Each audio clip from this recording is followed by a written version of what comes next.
Okay, welcome back to Perdido Key Gaming. Today we got some more, gaming stuff.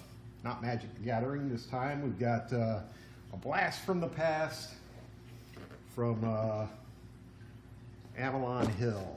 Anybody guess what this one is? That's right, Magic Realm. This is a fantasy board game. Used to play it back, oops, cat's getting up here. Play it back in the 70s. You can believe that. Me and my brother and my sister used to play. I tried to get my dad to play, but he wasn't interested. But yeah, I got it from, my parents had a lot of Avalon Hill games, a lot of those board games that Avalon Hill used to have. It's freaking really fantastic company, in my humble opinion.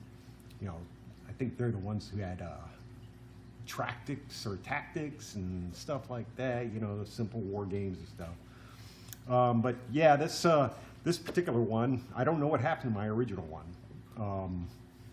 I assume that it got lost in a move somewhere, and which is too bad because I had to get this one from online. I think I got it from nobleknight.com. But yeah, it came used, unfortunately, but not much you can do about that. I mean, most of the stuff you're going to see these days is this ancient's going to be used, but it seemed to have all of its parts. So I'm looking forward to maybe playing it again at some point if I can remember the rules. I've been going over the rules, and I don't know how I figured it out as a kid, because these are some kind of complex rules. I mean, it's almost a war game type set of rules and stuff like that. But yeah, you get your rule book, lots of counters for your character, the monsters, locations, the counters to help you conduct combat and things like that, or help you, you got your spells and things like that. You even had the old,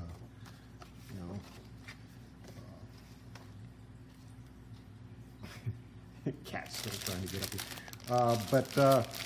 Yeah, it's a kind of a randomized game too. So you get these, where are you? One, two, yeah, you get these six-sided terrain tiles that you lay down one at a time and you build up your adventuring location. And you've got your character cards. Each of the characters has different skills and things like that. Some of the unbusted out counters. Oh yeah, the treasures, of course, you got to have treasures, and lots of paperwork. You had to basically, when you're playing the game, you have to go ahead and plot your moves. So I mean, you don't have a wherewithal to go ahead and just march wherever you went using a die. You had to actually spend your activity quota to conduct activities. You could search, move, fight, this, that, the other thing, and probably can make photocopies of these things. Pretty good condition.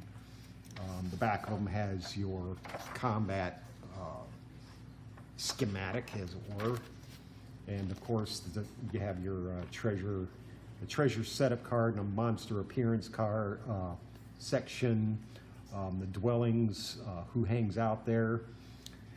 And basically, yeah, you're playing a character and you're moving around trying to collect wealth and fame, and fight monsters. You could fight other characters, the other players, if you wanted. But it's fairly, I think it was pretty complex. And like I said, I don't know how I figured it out as a kid, but I know we played it several times. over a couple of years. It was just kind of fun. And let's see here, put you over there. But so the rules, basically, like I said, it's kind of a war game. In 1979, Avalon Hill. Basically, you're setting up.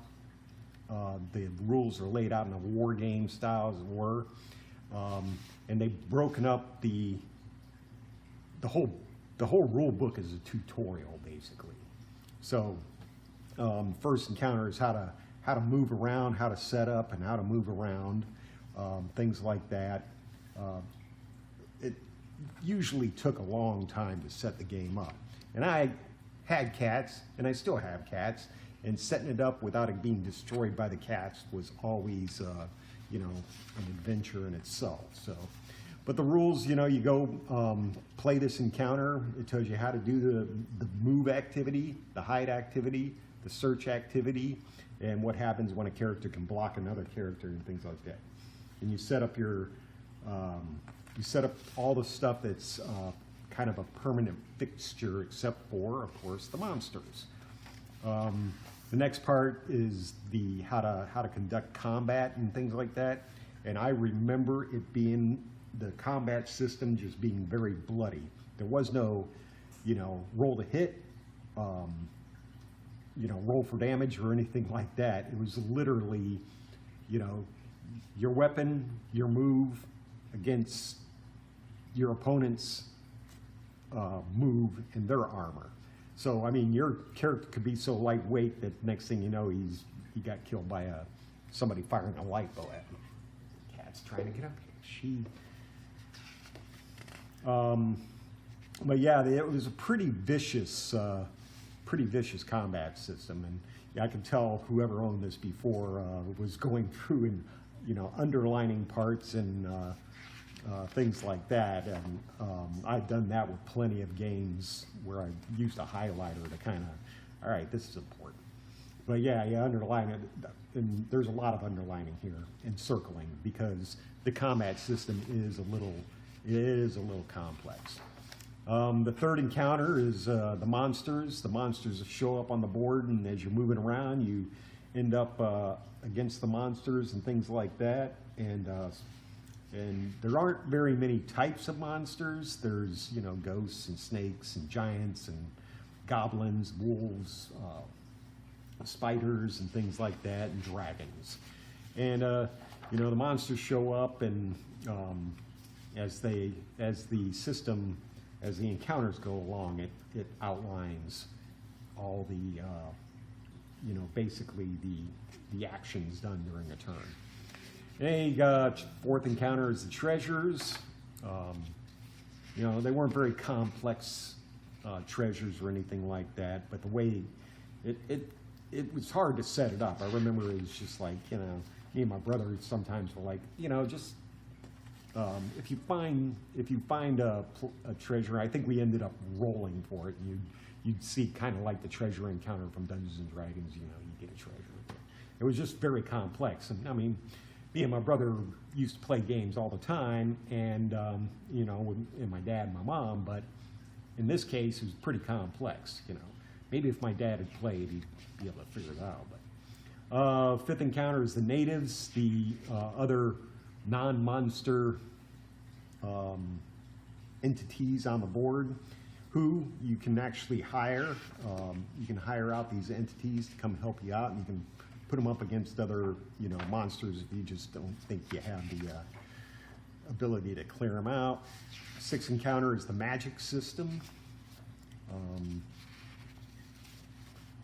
I don't remember using it that much. I think we just kept it simple, stupid, and used the fighter type characters and things like that. But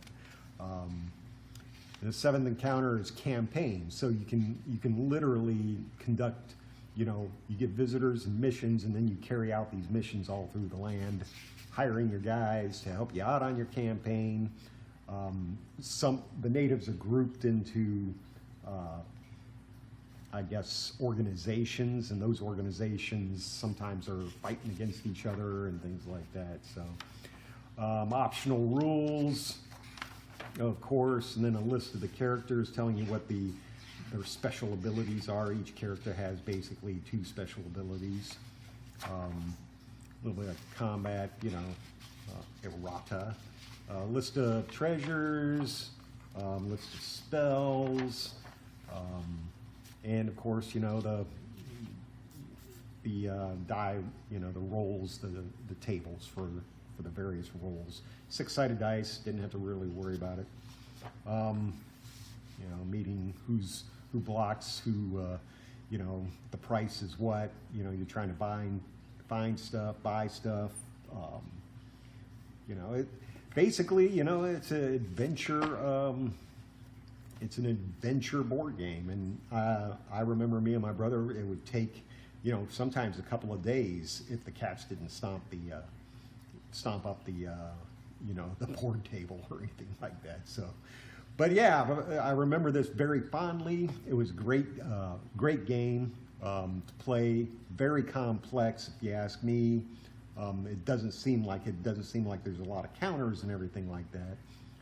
But it could be complex, you know, the various rules and things like that. Anyway, that's all I got for today. Avalon Hills Magic Realm. Highly recommend if you're into that. I think the price of these is way up there for a board game, $100 and something. I remember I got this for a little bit less than that, but I just had to have it when I found it, you know, remembering the old times. Anyway, that's all I got. Hit like and subscribe. Let me know what you think. And leave me a comment. Yeah, leave me a comment in the, well, comment section. And we'll catch you all tomorrow. Everybody be safe. Storm coming. So everybody be safe.